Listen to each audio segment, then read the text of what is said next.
Del Evangelio según San Lucas, capítulo 16, versículos del 1 al 8. Decía también a sus discípulos: era un hombre rico que tenía un administrador a quien acusaron ante él de malbaratar su hacienda. Le llamó y le dijo: ¿qué oigo decir de ti?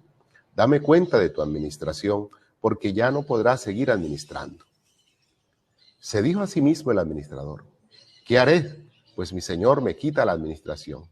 Cavar no puedo, mendigar me da vergüenza. Ya sé lo que voy a hacer para que cuando sea removido de la administración me reciban en sus casas. Convocando uno por uno a los deudores de su señor, dijo al primero: ¿cuánto debes a mi señor? Respondió: 100 medidas de aceite. Él le dijo: toma tu recibo, siéntate enseguida y escribe 50.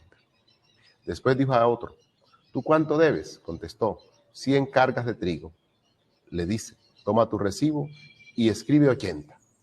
Y el Señor alabó al administrador injusto porque había obrado astutamente, pues los hijos de este mundo son más astutos con los de su generación que los hijos de la luz. Palabra del Señor. Gloria a ti, Señor Jesús. Decía también a sus discípulos, es decir, Jesús: era un hombre rico que tenía un administrador a quien acusaron ante él de malbaratar su hacienda.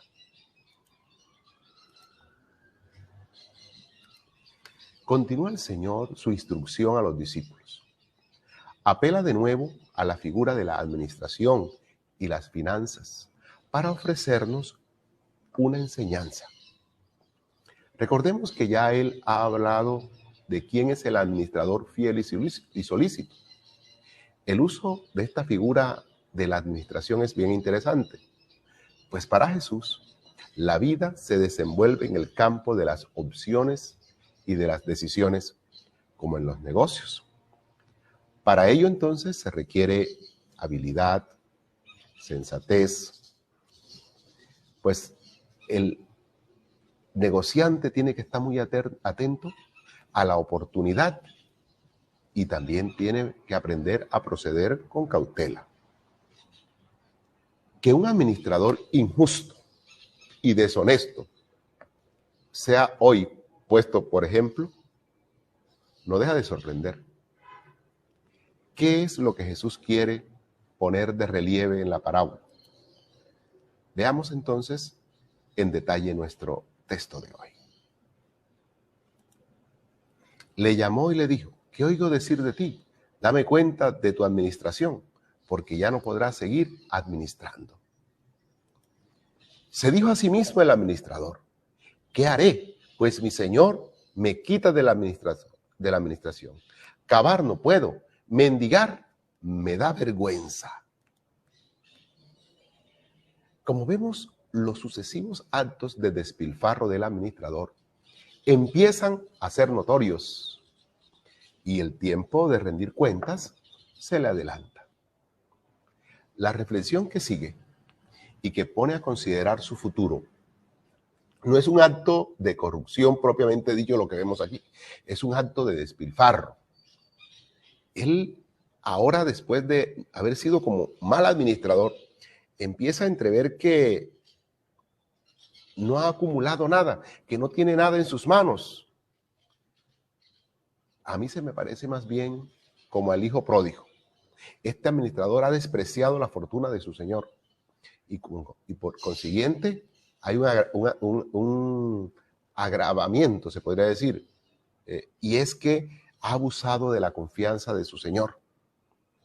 Su futuro no pinta nada halagüeño. Y precisamente ahí es que se revela su mala administración. No ha valorado el don, no ha valorado la confianza que han depositado en él. Y ahora vamos a ver las consecuencias de su negligencia y de su deslealtad. Como vemos en el relato, se enfrenta a dos realidades. Una de competencia. Para acabar no tengo fuerzas, dice. Y otra de escrúpulos. Mendigar me da vergüenza. Claro, antes ha sido reconocido por todos, valorado por todos, e irse allá de de mendigo, eso sería muy vergonzoso. ¿Qué le queda? Y es lo que va a describir ahora el texto que va a realizar este administrador. ¿Qué le queda? Ya sé lo que voy a hacer para que cuando sea removido de la administración me reciban en sus casas. Y convocando a cada uno de los deudores de su señor, dijo al primero: ¿cuánto debes a mi señor? Respondió: 100 medidas de aceite. Él le dijo: toma tu recibo, siéntate enseguida y escribe 50. Después dijo a otro: ¿tú cuánto debes? Contestó: 100 cargas de trigo. Le dice: toma tu recibo y escribe 80.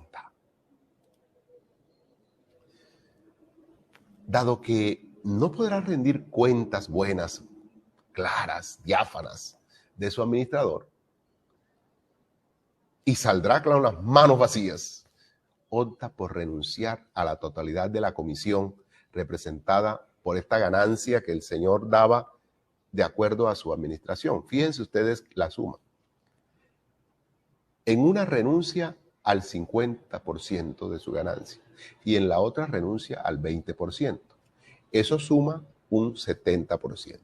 7 es el número de totalidad en la Biblia. Por lo tanto, lo que estamos viendo aquí, que lo que está haciendo es una jugada maestra. Está renunciando a su comisión, a su ganancia. ¿Sí? 50 a uno y 20 a otro. La jugada es astuta. Queda bien con todos. El amo lo felicita, como vamos a ver enseguida, y él se abre la posibilidad de ser admitido en las casas de quienes se sienten beneficiados. En realidad, si ustedes se dan cuenta, lo que ha dado es su dinero, un dinero ganado injustamente, pero con este dinero se ha granjeado la amistad, el agradecimiento. Y esto no es que esté justificando su corrupción, no, pero es un obrar astuto, de alguna manera, una manera de obrar que garantiza la vida en este mundo, pero la vida en este mundo, y una vida bien, y una vida de amigos. Por ahí un refrán que dice: más vale amigos que plata. Y este hombre entiende que es mejor tener amigos que dinero, y ahora toma esta decisión. Veamos la reacción del dueño de la gran hacienda, del señor de este tipo. El Señor alabó al administrador injusto porque había obrado astutamente, pues los hijos de este mundo son más astutos con los de su generación que los hijos de la luz. Bien interesante. Su decisión está fundada en el miedo, en la inseguridad que le plantea el futuro. Consciente de sus limitaciones, como ya decía, para acabar no tengo fuerzas, mendigar me da vergüenza, asume un riesgo animado por un supuesto: me recibirán en sus casas. A eso, a tener amigos que lo reciban en sus casas, le apostó, hermanos, le apostó todo. Y esto le granjeó la felicitación de su Señor, como acabamos de ver, al reconocer su sagacidad. Jesús hace reflexionar que en el mundo y en su generación también hay valores que se ponen por encima de la ganancia ocasional. Y aunque sea de modo interesado, se le apuesta a esos valores. El mundo sabe también de amistad, así sean de amistades interesadas. La amistad es un gran valor en el mundo. Conocemos lo que se llama el tráfico de influencias, que se trafica no con dinero, se trafica con relaciones.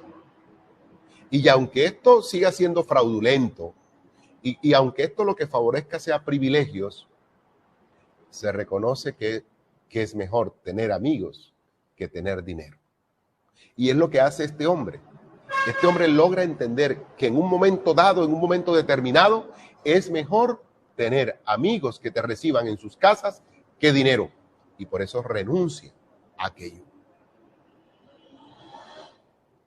Pero los hijos de la luz, se va a preguntar Jesús, qué tan astutos, qué tan sagaces somos.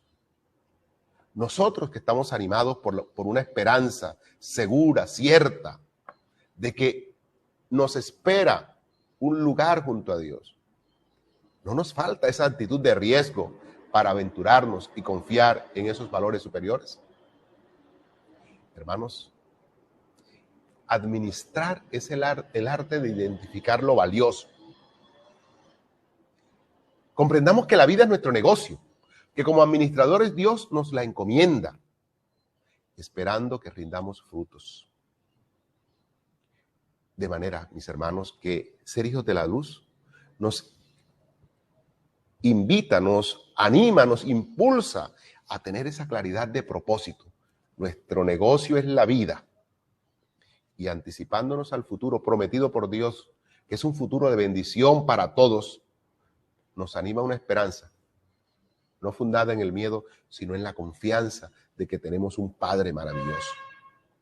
Conscientes igualmente de nuestras limitaciones, como era consciente este hombre de que no podía acabar, que mendigar le daba vergüenza, nos confiamos, ¿sabes a qué? A la gracia de Dios, a la gracia de su Espíritu Santo, de quien recibimos toda la fuerza y la garantía de que no vamos a quedar defraudados. Te invito a que le apostemos a vivir, que le apostemos a la vida de desprendimiento, a la vida de generosidad, porque más que amistades interesadas, nosotros lo que buscamos es crear fraternidad y, en definitiva, lo que buscamos es que se realice entre nosotros el reino de Dios. Señor, ayúdanos a ver la vida como el gran valor que tenemos y a descubrir en cada hermano y en las relaciones que construimos de convivencia todos los días el valor fundamental.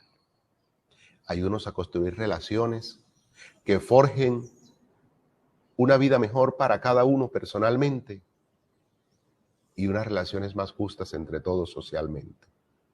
Gracias por esta palabra que nos diriges. Sigue animando y acompañando nuestro caminar. Amén.